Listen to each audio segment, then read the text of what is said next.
श्री शिवाय नमस्तुभ्यम। हर हर महादेव। 8 मार्च चैत्र माह की कृष्ण पक्ष की पंचमी की विशेष तिथि है और इस दिन आप गुरुजी पंडित प्रदीप मिश्रा जी के बताए कौन से विशेष उपाय कर सकते हैं, उन्हीं उपायों को हम आपको इस वीडियो में करके बताएंगे। इस वीडियो में बताए गए सभी उपाय बिल्कुल नए उपाय हैं जो कि हाल ही की कथाओं में गुरुजी पंडित प्रदीप मिश्रा जी ने शिव पुराण कथा के दौरान बताए हैं, इसलिए वीडियो अंत तक देखें ताकि कोई भी उपयोगी जानकारी आपसे न छूटे।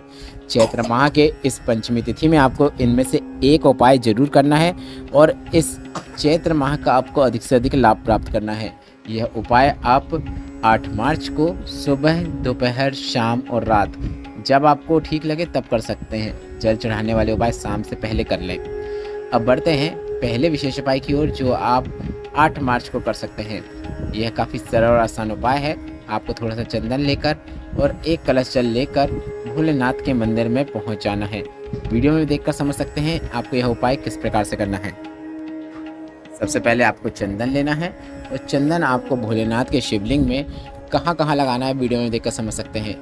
गणेश भगवान का जो स्थान होता है उस स्थान पर आपको चंदन लगाना है। इसके बाद शरण कार्तिकेय भगवान का जो स्थान होता है वहाँ पर आपको चंदन लगाना है। आप वीडियो में देखकर समझ सकते हैं कि उपाय आपको किस प्रकार से करना है। गणेश भगवान और शरण कार्तिकेय भगवान के स्थान पर चंदन को लगाने के बाद आपको एक कलश जल शिवलिंग के ऊपर श्री शिवाय नमस्तुभ्यम बोलते हुए, नमः शिवाय बोलते हुए, ओम नमः शिवाय बोलते हुए अर्पित कर देना है। जल अर्पित करते समय आप भगवान के जो चाहे उस मंत्र का या फिर उस नाम का जाप कर सकते हैं। बस इतना ही करना है।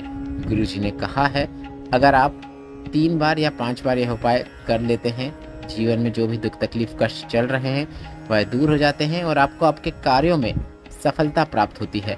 बढ़ते हैं अगले विशेष उपाय की ओर।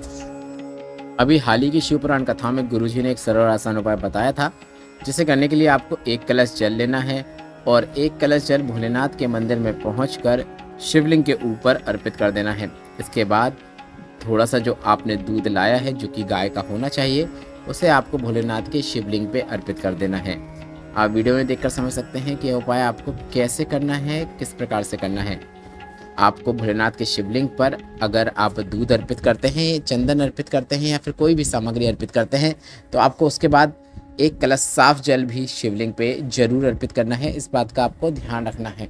भोलेनाथ के शिवलिंग पर दूध, दही, घी, पंचामृत, शहद आदि चीज़ों को अर्पित करने के बाद एक कलश साफ जल जरूर अर्पित करना चाहिए। गुरुजी पंडित प्रदीप मिश्रा जी ने भी इस उपाय के अंतर्गत ऐसा ही करने को कहा है।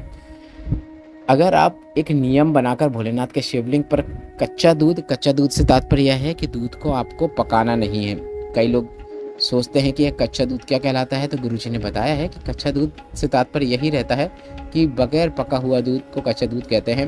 गाय का दूध लेना है, भोलेनाथ के शिवलिंग पर दूध और जल अर्पित करना शुरू कर देना है।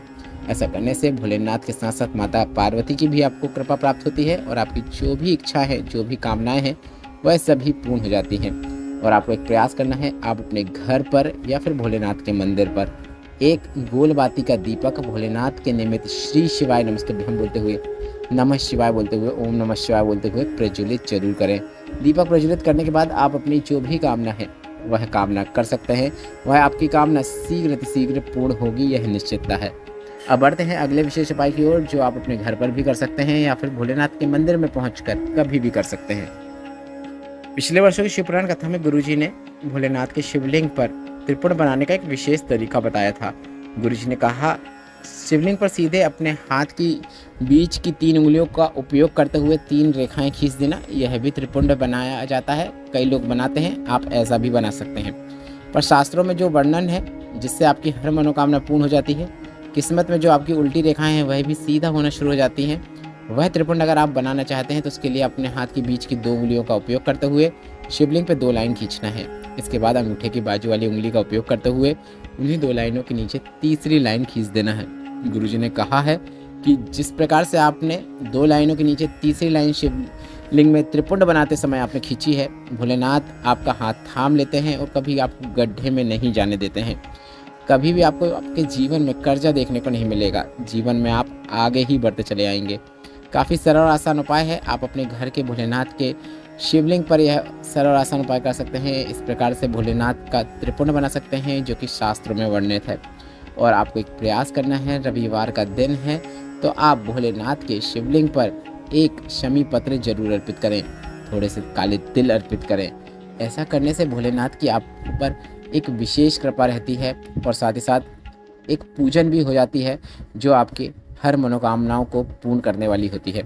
आप वीडियो में भी देखकर समझ सकते हैं कि किस प्रकार से भोलेनाथ के शिवलिंग का आपको पूजन अर्चन करना चाहिए, किस प्रकार से शिवलिंग पर शमी पत्र को अर्पित किया जाता है। यह जितनी भी जानकारी मैं आपको बता रहा हूँ सब गुरुजी पंडित प्रदीप मिश्रा जी ने अपने शिव पुराण कथा के दौरान बताई हैं। बढ़ते हैं अगले विशेष उपाय की ओर, जो कि घर से क्लेश को दूर करके घर में सुख समृद्धि लाने वाला उपाय है। घर में पैसा टिक नहीं रहा है तो आप यह उपाय कर सकते हैं। काफ़ी सरल और आसान उपाय है। इस उपाय को करने के लिए आपको पीला चंदन लेकर या फिर अष्टगंध चंदन लेकर आपको भोलेनाथ के मंदिर में पहुंच जाना है। अगर आप अपने घर पे करना चाहते हैं तो घर पर भी कर सकते हैं, मना नहीं है। काफ़ी सरल और आसान उपाय है। भोलेनाथ के शिवलिंग में जो जलाधारी होती है वहाँ पर आपको पीला चंदन या फिर अष्टगंध चंदन लगाना है। आप वीडियो में देखकर समझ सकते हैं कि आपको किस प्रकार से चंदन लगाना है, कहाँ कहाँ लगाना है। पूरी जलाधारी में लगा दें, शिवलिंग पे नहीं लगाना है। गुरुजी ने ऐसा ही करने को कहा है। पूरी जलाधारी में चंदन लगाने के बाद एक बिंदी आपको उस कलश में भी लगा देना है, जिससे आप शिवलिंग पे जल अर्पित करेंगे। जल अर्पित करते समय श्री शिवाय नमस्तुभ्यम नमः शिवाय या फिर ओम नमः शिवाय मंत्र का उच्चारण जरूर करें, गुरुजी ने कहा है। उसके बाद आप चाहें तो जो आपने जलाधारी में बिंदी लगाई है उससे थोड़ा सा चंदन प्राप्त कर लें और अपने कलश में लगा लें। इसके बाद आपको अपने घर आना है और घर आने के बाद आपको उस बिंदी को प्राप्त करना है। जो बिंदी आपने कलश में लगाई है या फिर आपने जो चंदन आपने कलश में लगाया है उसे आपको प्राप्त करना है। और प्राप्त करने के बाद इसे आपको अपने घर के मुख्य द्वार में बीचों बीच लगा देना है। बस इतना ही करना है। अब ऐसा करने से आपके घर में क्लेश नहीं होता है। भोलेनाथ की कृपा आपके घर पर सदैव बनी रहती है। क्लेश दूर होता है। परिवार के सभी सदस्य आपस में प्रेम से बातें करते हैं। घर में पैसा भी टिकता है। अगर पैसा बीमारियों में जा रहा है, घर में पैसा टिक ही नहीं रहा है, तो आपको यह उपाय 3 बार जरूर करना है। नियम धारण कर सकते हैं, या तो 3 रविवार के, या फिर 3 शनिवार के, या फिर 3 सोमवार के, या फिर 3 कोई भी विशेष तिथि ले सकते हैं। जैसे 3 प्रदोष भी आप ले सकते हैं। आपको इस वीडियो में बताई गई जितनी भी जानकारियां हैं उनसे संबंधित अगर आपके मन में कोई प्रश्न है तो वह प्रश्न आप कमेंट बॉक्स के जरिए पूछ सकते हैं। हम आपके सभी प्रश्नों का उत्तर जरूर देंगे, भले ही थोड़ा टाइम लगे, पर हम आपके सभी कमेंट्स पढ़ते हैं और आपके सभी कमेंट्स का उत्तर देते हैं। ऐसे ही वीडियो और देखने के लिए चैनल को सब्सक्राइब करना मत भूलिएगा। वीडियो पसंद आया है तो लाइक ज़रूर कीजिएगा। कमेंट बॉक्स में श्री शिवाय नमस्तुभ्यम या फिर हर हर महादेव जरूर टाइप कीजिएगा।